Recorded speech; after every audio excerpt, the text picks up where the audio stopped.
suosituimman autourheilulajin maailmanmestaruuden. Vielä viimeinen puoli kierrosta ja Kimi Räikkönen köröttelee siellä.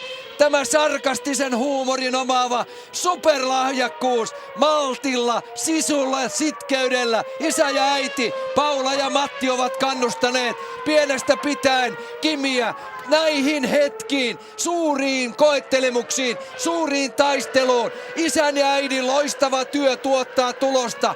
Nyt kaukana Brasiliassa, kuuman auringon alla. Tänään sambaraikaa ja Kimi juhlii kaikkein komeimpana tähtenä.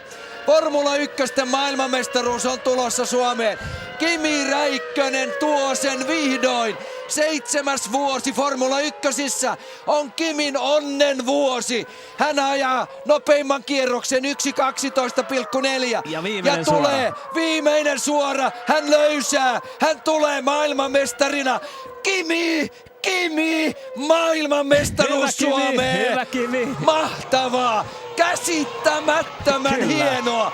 Kimi on maailmanmestari. JJ on Kuka olisi uskonut? Ei kerta tää oli hyvä kaikkea. sunnuntai nyt. Todella hieno. Tästä tulee legenda. Legenda tulevaisuuksien tapahtumiin. Kimi Räikkönen kaukana Brasiliassa.